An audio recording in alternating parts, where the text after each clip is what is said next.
Bonjour à tous, nouvelle vidéo de présentation de NextEdito, puisque suite à la première journée, il y a eu quelques modifs de fait. Donc cette vidéo annule et remplace la précédente. Pour ceux qui ne connaissent pas, on va repartir de zéro, c'est-à-dire imaginons que vous débarquiez sur une machine dont le soft n'est pas lancé, ce qui a peu de chances d'arriver, mais bon, je vous remontre le process pour lancer NextEdito. La première chose, ce sera de lancer Next Server. Donc encore une fois, c'est des choses que vous n'êtes pas censé faire a priori, mais on va partir du principe que voilà, on repart de zéro. Donc là voilà, j'arrive sur un template Ligue 1. La première chose, ça va être de charger le template NextEdito. Donc vous allez dans tableau de bord, template, et on va aller choisir NextEdito. Ici j'ai toutes mes versions de NextEdito, donc on va aller choisir la dernière, donc là en l'occurrence la V19. Je fais sélectionner, je vais choisir mon preview en Out 1, et je fais passer en direct, je valide, et voilà. Là ça me relance NextEngine. NextEngine, c'est là où vous aurez votre preview. Donc vous allez le voir apparaître ici.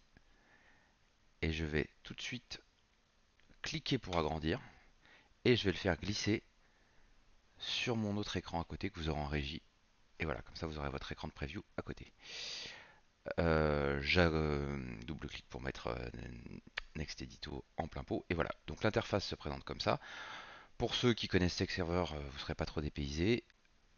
Pour les autres, voilà. Donc la première chose, ça va être de choisir sa journée. Pour les tests qu'on va faire maintenant, je vais choisir la journée 1 puisque on aura de la data sur cette première journée. Voilà, je vais choisir par exemple Monaco-Le Havre par exemple. Je clique sur mon match. Donc journée 1, Monaco-Le Havre. Évidemment, là, on aura déjà les scores, déjà toutes les datas qui sont arrivées sur ce match puisque c'est un match terminé. Mais voilà. Quand vous arriverez sur votre match, vous aurez la liste de tous les joueurs qui seront présents ici, ce qui n'était pas le cas sur la J1, puisqu'on devait attendre que Opta fabrique les compos pour avoir la liste des joueurs. Maintenant, vous aurez directement la liste de tous les joueurs. Une heure avant le match, à partir d'une heure avant le match, vous pourrez essayer, une heure avant le match, 50 minutes avant le match, vous pourrez essayer de filter by, là où on est sur All Players, d'aller chercher le starting 11. Une fois qu'Opta aura créé les compos, voilà, vous aurez votre 11 avec vos 11 titulaires et vos 9 remplaçants. Dans un premier temps, on va rester sur All Players pour la prépa, puisqu'évidemment, quand vous arriverez, la compo ne sera pas tombée. Donc, je vais vous présenter maintenant tous les onglets de NextEdito. Le premier onglet, c'est l'onglet joueurs. Donc, ça concernera toutes les statistiques de joueurs. Donc, en gros, on clique sur un joueur, on a ses chiffres. Donc, il y a tout ça comme chiffres, hein. Il y a un paquet de stats possibles. Et en opposition, par exemple, voilà, je choisis un autre joueur. Évidemment, il faut que je choisisse un joueur qui a joué. Voilà, pareil, j'ai ces chiffres ici. Ça permet de faire potentiellement un petit comparatif, une opposition entre deux joueurs pour voir entre deux défenseurs par exemple, le nombre de ballons touchés, le nombre de ballons joués. Voilà. Donc ça, c'est vraiment les stats individuelles pour les joueurs. Le deuxième onglet, c'est l'onglet Team, où là, ça va être les stats équipes. Donc pareil, on a toute une liste de stats possibles, euh, et donc c'est là où vous choisirez vos stats équipes. Troisième onglet, c'est l'onglet top, où là, vous aurez tous les top joueurs. Ça concerne évidemment les tops sur un match. Par exemple, les tirs, voilà, on a les trois premiers qui sont un peu highlightés. Pourquoi? Parce que sur le match, vous verrez que on ne passe que des top 3. En revanche, en mi-temps et fin de match, on passe des graphiques plein pot avec des top 5. Donc voilà, vous avez toute une sorte de top sur le match. Voilà, par exemple, les meilleurs centreurs du match, ceux qui ont tenté le plus de passes et tout ça. Voilà. Ça, c'est pour les tops. Ensuite, les insights. Alors pour ceux qui connaissent, qu'on fait de la Ligue 1 l'année dernière, donc vous connaissez bien les insights, ce sont des stats, on va dire, créés par l'opérateur, du texte, avec un chiffre ou une data en valeur, et après du texte pour voilà, trois lignes de texte. Et donc, c'est ici que vous fabriquerez tous vos insights, on y reviendra de toute façon après. LWP, c'est Live Win Probability. Donc ça, c'est la prédiction, on va dire, de pourcentage de chance d'une équipe, qui a une équipe de l'emporter par rapport à l'autre. Par exemple, là, je regarde la pré-match prédiction. Voilà, j'ai 73% de chance de Monaco, 16% de chance pour un match nul et 11% de chance la victoire du Havre. Donc il y a plusieurs live win probability, j'y reviendrai après, mais voilà, en gros c'est la probabilité qu'une équipe a en l'emporter. Ensuite, l'onglet match, ça c'est pour le chiffre du match qui vient en avant-match. Et donc c'est pareil, ça fonctionne un peu comme les insights, j'y reviendrai après. Donc on va commencer par les stats joueurs, donc comment on fabrique une stat joueur. Donc on va dans l'onglet player, on clique sur le joueur qu'on veut. Alors là je vais me mettre en configuration, le match est commencé, on est en match, donc du coup je suis en starting 11, voilà, puisque mes compos sont bien évidemment tombés. Je vais choisir par exemple Golovin, voilà, là j'ai toutes ses stats. Et je vais vouloir fabriquer une stat, donc partie du principe que quoi qu'il arrive, ce sont des stats 3 lignes, donc il faut 3 statistiques. Donc on va choisir par exemple les ballons joués, donc je clique, là vous voyez il y a un petit 1 qui apparaît, ce qui correspond à ma première ligne de stats. Ballons joués, et ensuite on peut faire par exemple les tirs, et puis je vais aller chercher ces tirs cadrés qui sont un peu plus bas, voilà, bah, il n'y en a pas. Donc on va pas faire les tirs cadrés, on va choisir par exemple c'est passe réussi. Voilà, je choisis. Donc voilà, j'ai ligne 1, ligne 2, ligne 3. Pour l'afficher, je vais tout simplement appuyer sur Player Info. Donc il y a deux boutons, il y a sans photo et avec photo. On privilégiera toujours avec photo. Maintenant, partez du principe qu'il peut toujours y avoir un joueur qui n'a pas de photo. Alors c'est rare parce que cette année pour le coup on fait un petit peu la chasse aux avatars, mais on ne sait jamais ce qui peut se passer. Un jeune joueur du centre de formation on n'a pas la photo qui rentre en cours de match et qui marque un but. Bon bah voilà, faudra jouer évidemment sans photo. À vous de vous caler avec votre opérateur graphique en avant-match pour savoir sur quel joueur il n'a pas de photo. Voilà, donc là par exemple je vais choisir avec photo, je clique dessus, ça me l'affiche à mon preview. Voilà. Alors par contre, vous voyez que sur ma stat, là, j'ai un avatar, parce que effectivement, vous, dans Nextedito, vous n'aurez pas les photos sur votre machine. Donc c'est juste un preview. En revanche, vous, votre opérateur, aura bien la photo. Donc voilà, je l'affiche au preview. Et là, donc j'ai deux pop-up qui arrivent, un pop-up annulé et un pop-up confirmé. L'idée, c'est que si j'appuie sur confirmer, on va tout de suite l'envoyer à l'opérateur. Si j'appuie sur annuler, parce que ma stat me plaît pas, euh, on va revenir à notre page précédente. Donc j'appuie sur annuler là en l'occurrence, voilà, ça m'enlève l'animation. Et je vais changer par exemple parce que je veux plutôt les ballons dans la surface adverse, au hasard. Sauf que si je clique sur les ballons dans la surface adverse, qu'est-ce qui va se passer? Ma ligne 1 va disparaître, la ligne 2 va devenir la ligne 1, la ligne 3 va devenir la ligne 2, et donc mes ballons dans la surface adverse vont devenir la ligne 3. Voilà, 1, 2, 3. Si je veux pas ça, par exemple j'étais en 1 ballon joué, je vais recommencer, donc je reclique pour désélectionner, je fais ballon joué, tir, et j'étais sur passe réussie.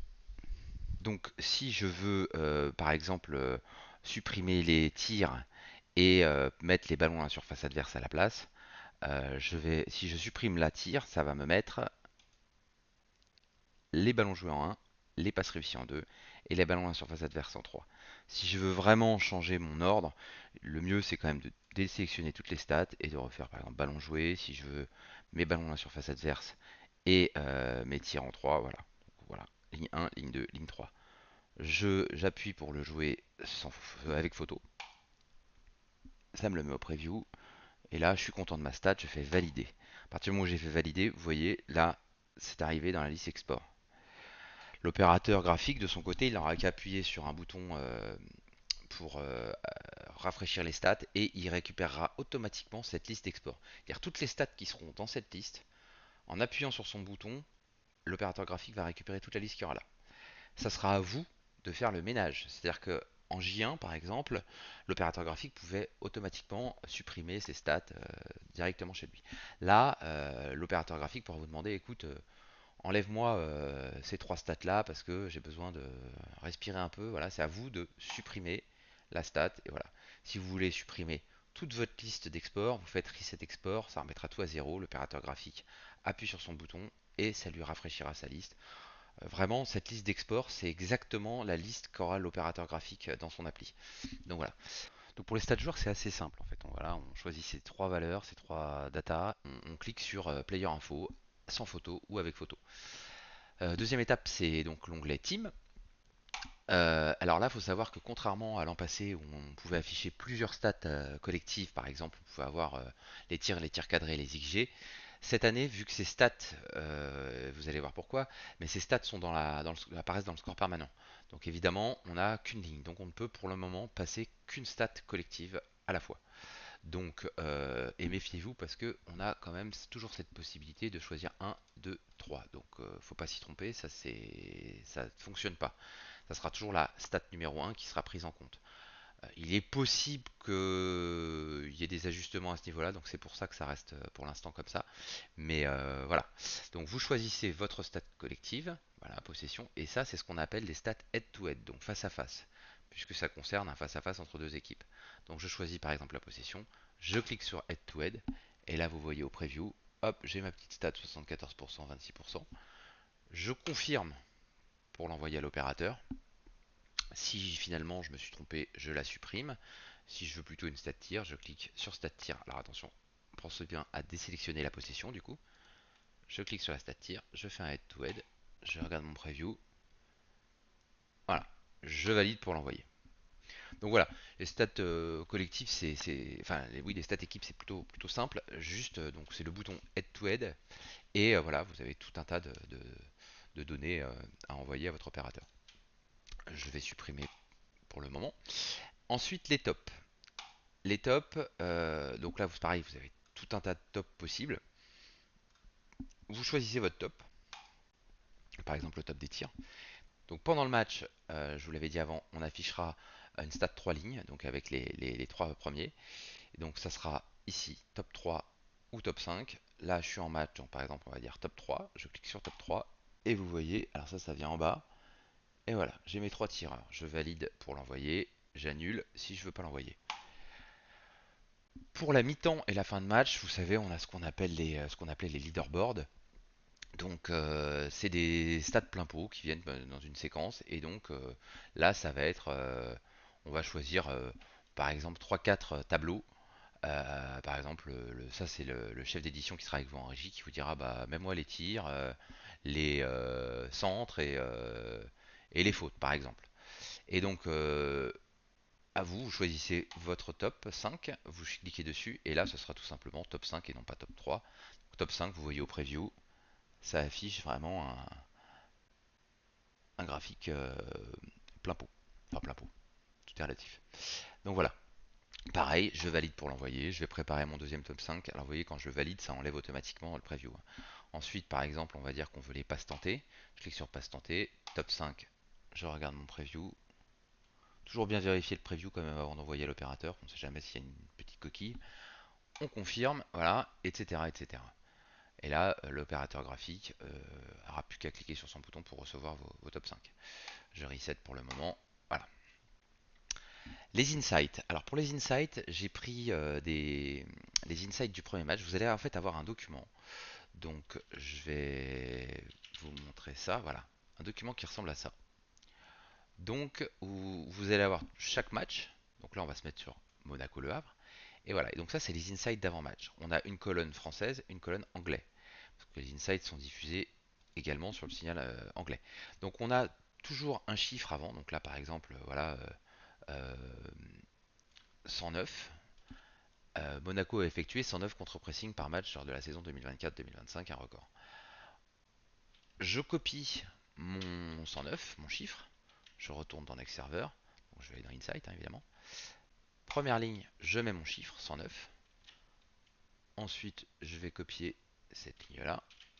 Et là, je vais essayer d'adapter pour que on espace un peu tout ça. Donc Monaco a effectué 109 contre-pressing par match lors de la saison 2024-2025. Un record. J'enlève le point à la fin. Voilà. Première chose que j'aurais dû faire, c'est évidemment, comme on fait une stat Monaco, c'est de sélectionner l'équipe. Parce qu'évidemment, lui de base, il ne sait pas si c'est une stat Monaco ou une stat Le Havre. Donc je clique sur Monaco pour que ce soit une stat Monaco. Et ensuite, vous voyez, j'ai deux boutons. Un Add Player Insight, donc c'est pour un Insight joueur, ou un Add Team Insight pour un Insight équipe. Donc là, en l'occurrence, c'est un Insight équipe. Je clique sur Add Team Insight et voilà, il apparaît ici. Si je clique dessus, pour l'afficher, vous voyez, j'ai un bouton Insight. Je clique dessus et là, ça va me l'afficher. Alors, on prévu un petit. Voilà. Monaco a effectué 109 contre-pressing par match lors de la saison 2024-2025, un record. Très bien. Sauf que là, par exemple, je vais me rendre compte que j'ai oublié de mettre la stat en anglais. Donc, je fais annuler. Je clique sur mon Insight ici et je peux faire éditer. Et quand je vais cliquer sur éditer, automatiquement, il va remonter ici. Donc là, je peux modifier du texte. Voilà. Si la stat ne me plaisait pas dans la façon dont elle a été construite, je peux toujours modifier ici. Pour faire l'anglais, on va cliquer sur ce bouton-là, FR, et on va passer en anglais. Je retourne dans mon document. Je vais faire d'abord 109.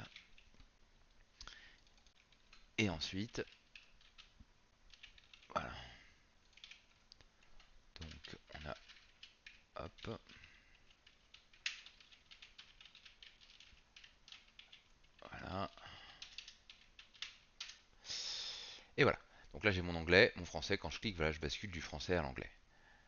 Je confirme pour valider ma modification. Et voilà. Je reclique, je le mets au preview. Alors, pour le moment, vous n'aurez pas de preview anglais, mais à terme, on aura un preview anglais justement pour checker les insights et voir un petit peu comment il est fait. Donc là, j'ai fait mon premier insight. Maintenant, je vais aller préparer un deuxième. J'ai quoi? J'ai le chiffre, c'est 0. Monaco n'a perdu aucun de ses 8 derniers matchs à domicile en Ligue 1, plus longue série en cours. Je copie. Donc, je suis toujours sélectionné sur Monaco. On fait 0. Monaco n'a perdu aucun de ses 8 derniers matchs à domicile. On va même faire, j'aurais peut-être été un peu. Ce dernier match à domicile en Ligue 1, plus longue série. Bon, après, à vous de trouver le bon compromis pour que ce soit à peu près propre. Je vais faire l'anglais. Je clique sur le petit bouton FR.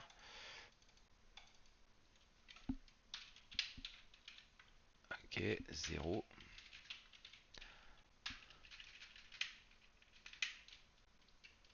Bon, je fais un peu n'importe quoi pour l'instant, mais c'est pour vous montrer.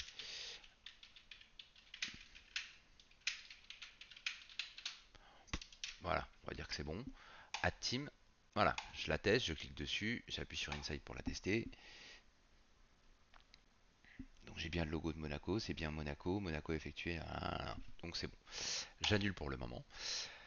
Ensuite, on va faire un inside joueur. Donc là, j'ai Caio Henrique. Caio Henrique a effectué 32 passes décisives en Ligue 1, deuxième meilleur défenseur derrière Klaus.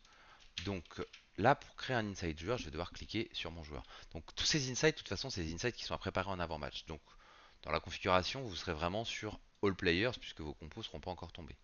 Donc là, vous allez choisir votre joueur. Donc on a dit que c'était Caio Henrique. Donc je choisis Caio Henrique. Je clique sur Caio Henrique. Et là, j'ai le choix de le faire avec ou sans photo. Donc on va le faire avec photo. Je clique sur photo. Et je vais taper, c'était quoi le chiffre? C'était 32. 32. Voilà. Caio Henrique a effectué 32 passes décisives en Ligue 1. Voilà. Pouf, on va faire comme ça. Pareil, je dois faire une version anglaise, donc je clique sur le petit FR. Tac. Voilà.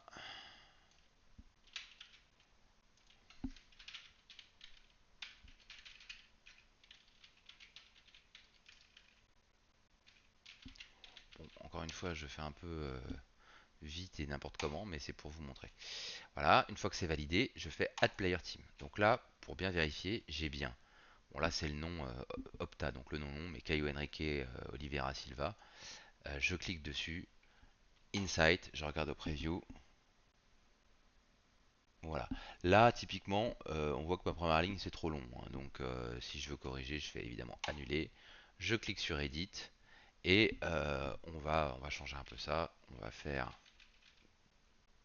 à effectuer 32 passes décisives en Ligue 1 et on va mettre deuxième meilleur défenseur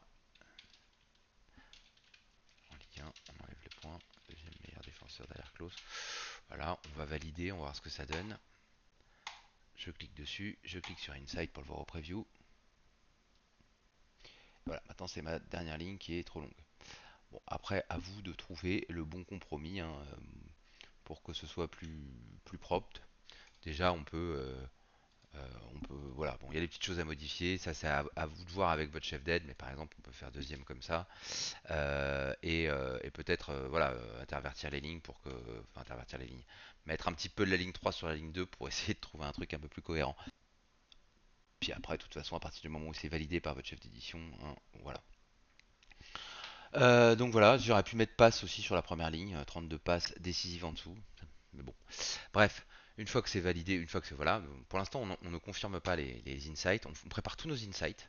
Donc là, je vous ai montré, je ne vais pas tous vous les faire, mais voilà, on a deux insights équipes pour Monaco, on a deux insights joueurs. Tout ça, vous les préparez. Le Havre, on a deux insights équipes. Ah non, on a un insight équipe, on a deux insights joueurs. Donc voilà. Et une fois que vous avez préparé tous vos insights, vous attendez vraiment d'avoir la feuille de match pour savoir, parce qu'en fait on prépare deux insights joueurs généralement en fonction de la feuille de match. Il y a toujours un choix 1 et un choix 2. Voilà, ce qui s'appelle plan A et plan B. Voilà, c'est par exemple pour Monaco, voilà, j'avais un plan A qui était Caio Henrique, un plan B qui était Mika Biret. Donc en gros, si Caio Henrique est titulaire, on jouera le plan A. S'il n'est pas titulaire, on prendra le plan B.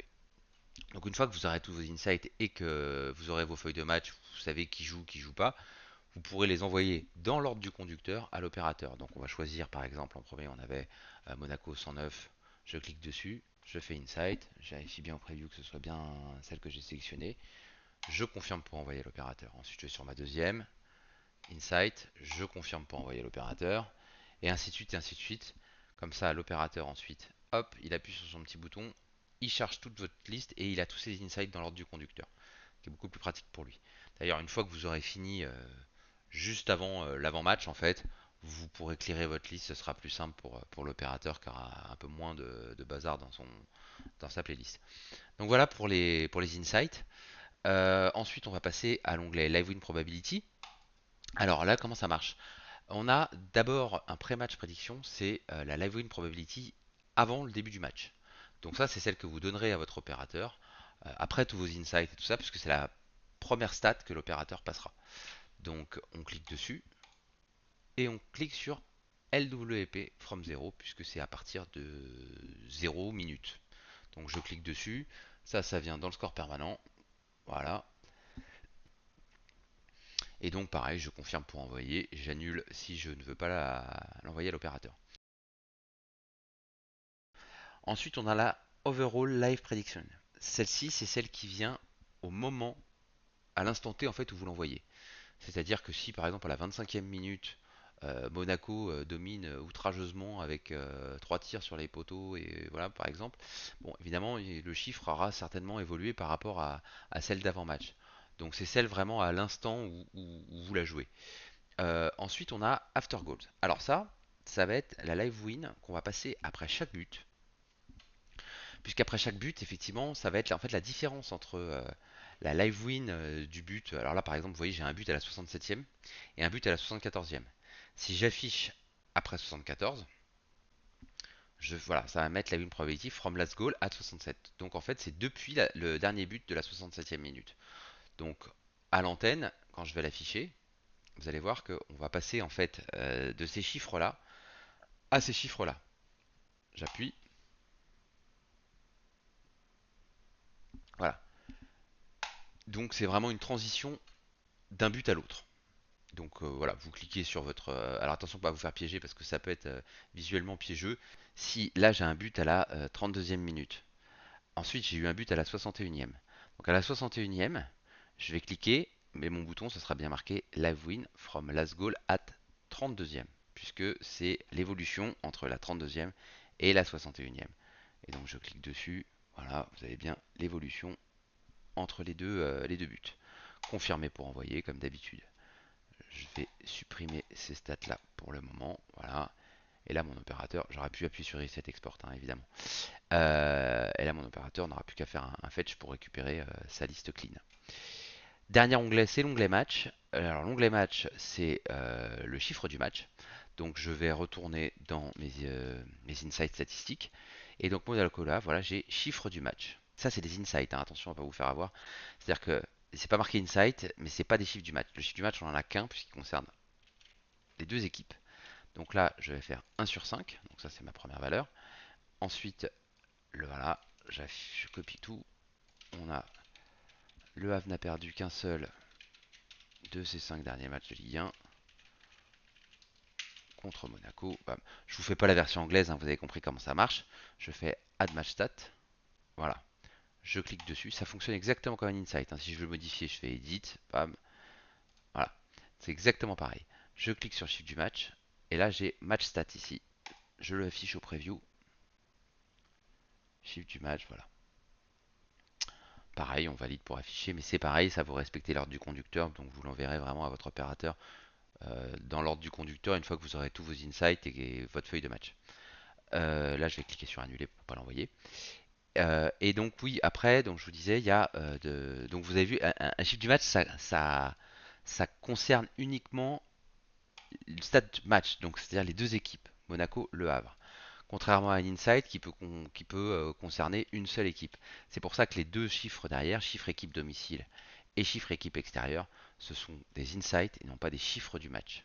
Donc voilà, donc là on affiche Monaco, on affiche Le Havre. Voilà, le chiffre du match, c'est vraiment un chiffre de duel entre les deux équipes. Donc voilà pour le chiffre du match. Ensuite, on va s'intéresser à des stats un peu plus spécifiques. Donc là, on a fait les head-to-head teams pour les stats équipes, les top 3 et les top 5, la live win. On a les attaques. Donc pour jouer le sens des attaques, on va choisir d'abord son équipe. Donc voilà, si je clique sur le Havre, je fais attaque et vous voyez au preview le sens des attaques du Havre. Si je veux Monaco, je clique sur Monaco. Dès que ça a été, je peux afficher les attaques de Monaco. Donc ça tout simple. Pareil, on confirme, même principe pour toutes les statistiques. Ensuite, on a donc les player infos qu'on a vu, c'est les statistiques joueurs, les insights, le chiffre du match, le momentum. Le momentum, on en a deux à diffuser. Un en début de seconde période, qui va vraiment au tout début de la seconde période, qui va afficher, alors pour ceux qui ne connaissent pas, évidemment, le momentum, c'est un petit peu l'analyse graphique, on va dire, du match. Donc halftime, ça va être la première mi-temps. Donc je vais vous mettre au preview pour vous compreniez mieux. Voilà. Donc c'est un graphique un peu de la première mi-temps sur tous les événements. Donc là, pour le coup, il s'est pas passé grand-chose. Une grosse domination de Monaco et puis un but, on va dire, vers la 32 ou 33e minute. Voilà à quoi ça ressemble pour les 45 premières minutes. Donc ça, c'est un graphique que vous enverrez à la mi-temps à votre opérateur et qu'il diffusera en début de deuxième période, après le coup d'envoi quasiment. Donc voilà, et on a donc pour le momentum aussi la version full time. Donc si je clique dessus, vous allez voir, là ça sera pas le temps de 0 à 45, mais de 0 à 90. Donc vous voyez, on retrouve bien notre but à la 32e, et puis voilà, on voit l'évolution du match avec tous les buts qui ont été inscrits. Et voilà. Donc ça c'est pour le momentum. Ensuite on a les touch maps. Donc les touch maps ça concerne des joueurs. Donc par exemple si je choisis, on va dire, je vais me mettre en starting 11. Je vais choisir par exemple Akliouche et je vais choisir donc sa touch map avec ou sans photo comme toutes les stats joueurs. Donc hein, que ce soit les insights ou les stats, on a le choix de l'afficher avec ou sans photo. Encore une fois, privilégier la photo. Donc je clique sur with photo et là voilà. Donc j'ai la touch map qui représente exactement dans quelle zone il a touché ses ballons. Donc voilà. Ça c'est pour la touch map. Je vous montre quand même sans photo, hein. Sans photo, ça, il n'y a pas une grande différence. Il n'y a juste pas de photo en fait. Donc voilà. Annuler. Les penalties. Alors les penalties, je vais me mettre sur un joueur qui en tire un petit peu souvent, puisque Biarritz en a tiré, je ne sais pas. On va regarder. Voilà. Donc là j'affiche en fait ces derniers penalties. Ça va, je crois qu'il prend de base les 10 derniers penalties. S'il en a moins que ça, évidemment on affichera moins que ça. Mais c'est une stat, ça prend en compte tous les penalties, pas seulement de la saison en cours. Donc ça va prendre ceux de la saison dernière, mais aussi des autres compétitions. Coupe d'Europe, Coupe d'Europe, Coupe de France, ou bien même, je pense même les matchs internationaux. Donc c'est vraiment les derniers pénaltys qu'il a tirés. Voilà. Voilà. Donc là on voit qu'il en a réussi 4 où il les a tirés et les 3 qu'il a ratés où est-ce qu'il les a tirés. Donc c'est pareil avec ou sans photo. Dans la fiche de la même matière. Ensuite les heatmaps c'est compliqué de vous montrer puisque j'aurai pas les datas sur les heatmaps. Mais ça fonctionne exactement de la même manière. Et c'est la zone dans laquelle s'est déplacé le joueur. Contrairement à la touch map où c'est là où il a reçu ses ballons. La heatmap, c'est vraiment sa zone d'évolution sur le terrain. Donc voilà. Et ça fonctionne exactement pareil. Voilà pour Next Edito. Il n'y a pas grand chose de plus à dire. Juste, n'hésitez surtout pas pour ceux qui n'ont pas encore fait et qui le souhaitent. Vous pouvez m'appeler. On peut se faire un petit training à distance. Donc, vous n'hésitez surtout pas à me contacter pour ça. Voilà, bah écoutez, bon week-end pour ceux qui vont enchaîner des matchs ce week-end. Et puis à très bientôt.